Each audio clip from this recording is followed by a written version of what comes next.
Rajputana rifles के युद्ध घोष राजा रामचंद्र की जय के साथ भारतीय सेना की एक टुकड़ी घुसपैठ कर चुके पाकिस्तानी सैनिकों की अंधाधुंध गोलीबारी के बीच से गुजर रहे थे। मिशन था 18,500 फीट की ऊंचाई पर पॉइंट 5,590 कैप्चर करना। इस टुकड़ी का नेतृत्व कर रहे थे कैप्टन हनीफ उद्दीन।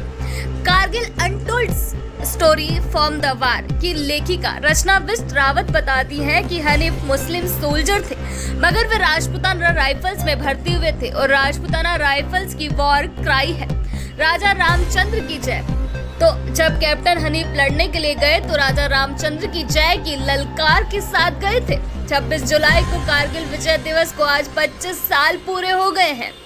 मुस्लिम पिता अजीज उद्दीन और हिंदू मां हेमा अजीज के घर 23 अगस्त 1974 को दिल्ली में हनीफ का जन्म हुआ।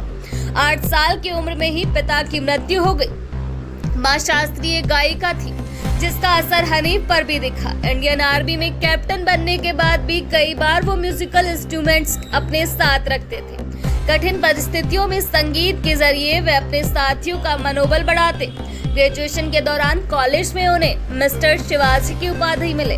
हनीफ ने 1996 में इंडियन मिलिट्री एकेडमी में एंट्री ली और 7 जून 1997 को कमीशन हासिल कर कैप्टन बने। आर्मी ज्वाइन करने से सिर्फ 2 साल के अंदर ही कैप्टन हनीफ उद्दीन को कारगिल युद्ध लड़ने का मौका मिल गया। कारगिल युद्ध के दौरान राजपूताना राइफल्स पॉइंट 5,500 कैप्चर करने के बाद अगले टारगेट पॉइंट 5,590 को कैप्चर करना चाहती थी। इसके लिए ऑपरेशन थर्ड बोल्ट चलाया गया। इसके तहत भारतीय सेना को तुर्तुक इलाके में 18,500 फीट की ऊंची चोटी पर कब्जा करना था। कैप्टन हनीफ उद्दीन इस ऑपरेशन का हिस्सा थे।